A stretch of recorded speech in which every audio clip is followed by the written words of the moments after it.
ভাবছেন তো, আরে আরে এ আবার আজকে কি খাচ্ছে, ভাত রুটি সমস্ত ছেড়ে দিয়ে আজকে যেটা খাচ্ছি সেটা খুবই হেলদি এবং মাঝে মাঝেই আপনারা করে খেতে পারেন। চাইনিজ ভেজিটেবলস কিচ্ছু নেই, জাস্ট বয়েল করেছি আর তার মধ্যে কিছু জিনিস মিশিয়েছি।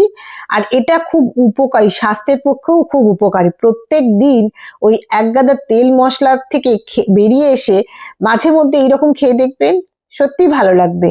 আর শরীরের পক্ষে দেখুন এখানে সমস্ত রকম সবজি আছে, আলু বাদে বিনস আছে, ক্যারট আছে, ব্রকলি আছে, প্রনস আছে, অনিয়ন আছে, সমস্ত রকম। এই জন্য বলি মাঝে মাঝে আমার মতো সপ্তাহে একদিন কি দুদিন এই রকম খাওয়ার চেষ্টা করবেন। আর বাদ বাকি দিন আপনি যা খুশি খান, ব্যালেন্স হয়ে যাবে এক একদিন এইভাবে ডায়েট করলে। আর এটা ডায়েটও হবে আর হেলদিও হবে। দেখুন কথা বলতে বলতে আমি খেয়ে নিলাম। এই রেসিপিটা আপনারা যদি চান আমি এটা আপলোড করে দেবো কিভাবে আমি এটা বানিয়েছি, আর কত সহজে এবং কত ইজি প্রসেসে। পেটও ভর্তি হবে, মনও শান্তি, গায়েও লাগবে না, টেস্টিও হবে।